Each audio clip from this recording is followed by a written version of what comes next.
आज हम लोग जो पढ़ेंगे वो है प्रतिस्थापन विधि। दो चर वाले जो समीकरण युग्म होते हैं, रैखिक समीकरण युग्म, उनको हल करने की विधि होती है प्रतिस्थापन विधि। जैसे इसकी क्या कार्य विधि है, प्रोसेस क्या है, उसको हम समझते हैं। सबसे पहला काम होता है, जो दो समीकरण हमको दिए गए हैं, दो समीकरणों में से किसी एक समीकरण को लेते हैं।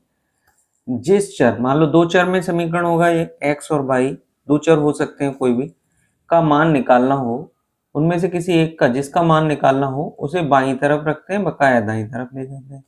अच्छा, दाईं तरफ ले जाते समय क्या ध्यान रखना है, मतलब एक साइड से दूसरी साइड जब जाते हैं तो चिन्ह बदल जाते हैं। जैसे प्लस का माइनस हो जाता है, माइनस का प्लस हो जाता है, गुणा का भाग हो जाता है, भाग का गुणा।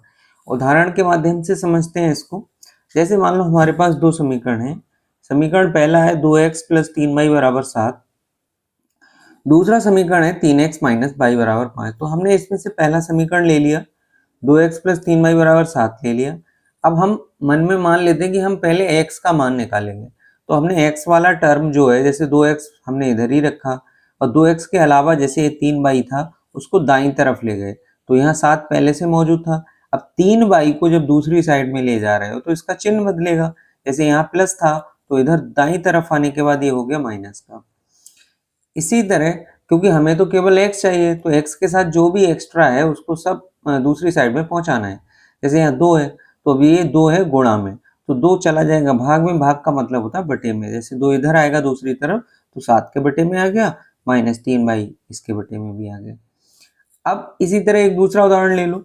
मान लो जैसे यहाँ पर अगर समीकरण होता 3x बटे 2 माइनस 5y बराबर 2, तो इसमें अगर हमें x निकालना है तो 5y को दूसरी साइड पहुंचा देंगे, तो 5y इधर जाएगा 2, तो पहले से था 5y का आएगा था माइनस का, तो इधर आके का आएगा हो गया प्लस का।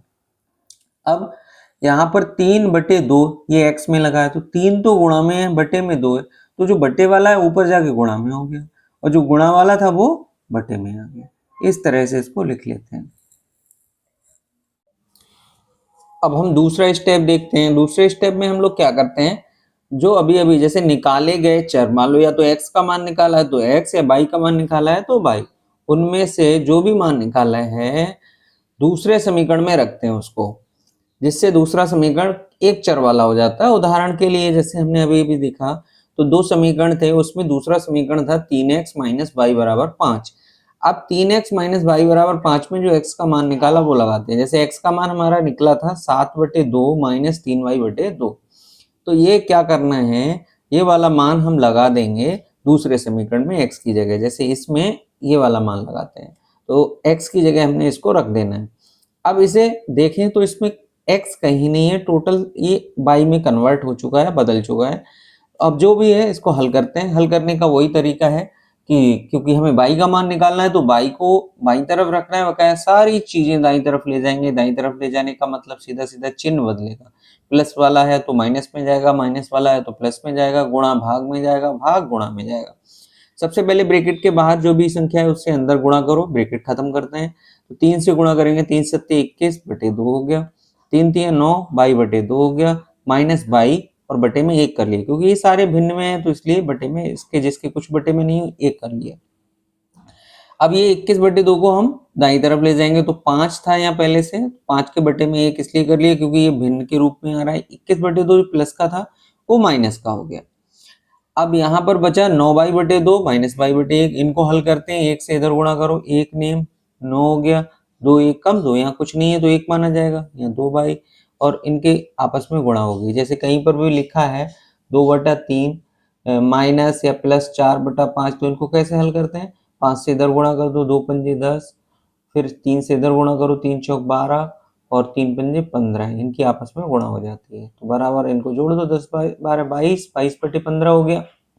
इसी तरह से इसको हल किया हमने, तो 9 और 2 11 22 और बटे में 2। अब इधर हल करते हैं, 2 पंजे 10 हो गया, 1 की 21 की गुणा 21 हो गई, बटे में 2 1 कम 2 हो गया। तो यहाँ प्लस का 10 है, माइनस का 21 घट जाएगा, बचेगा माइनस का 11। अब 2 से 2 कट गया। हमें बाई चाहिए तो बाई के साथ जो भी एक्स्ट्रा उसको दाईं तरफ ले जाओ, तो -11 ये पहले से था, अब यहाँ गुणा में ये 11 तो इसके बटे में आ जाएगा, तो -11 बटे, माइनस से माइनस गया, 11 एकम 11 1 आया। ये जो y का मान मिला उसको हम उसमें रख देते हैं जो x का मान हमने पहले निकाला था, जैसे यहाँ पर निकाला था x बराबर 7/2 माइनस 3y/2, इसमें लगा दो। तो x बराबर 7/2 माइनस 3y, y की जगह लगा दो a, तो y की जगह हमने 1 लगा दिया यहाँ पर, क्योंकि बीच में गुणा का निशान होता है तो गुणा हो जाएगा, 3 एकम 3। अब इसके बटे में भी 2, इसके बटे में भी 2, तो एक बार लिख लेते हैं बटे में, तो जैसे कहीं पर मिल जाए 2/5 प्लस 4/5, तो बहुत, अगर दोनों के बटे में समान संख्या है तो एक बार लिखो और ऊपर वालों को जो भी चिन्ह है उनके साथ रख दो, जैसे प्लस है तो प्लस के साथ, माइनस तो माइनस के साथ, जैसे यहाँ प्लस का 2 तो 2 ऐसे ही रहेगा, बीच में प्लस है प्लस लगा दिए, यहाँ 4 है 4, 6/5, यानी जब बटे में समान होते हैं तो इस तरह कर लेते हैं। यहाँ देखेंगे हम, देखो 7 माइनस 3 का मतलब हुआ 4/2, 2 से काट दो, 2 दूनी 4, तो यहाँ से x का मान आ गया हमारा 2। तो ये पूरी प्रक्रिया जो है प्रतिस्थापन विधि कहलाती है। हमने एक समीकरण से मान निकाला किसी एक चर का, दूसरे समीकरण में उसको रख दिया, तो एक स्थान से हटा के दूसरी जगह पे लगा रहे हैं, तो इसी को प्रतिस्थापन कहते हैं।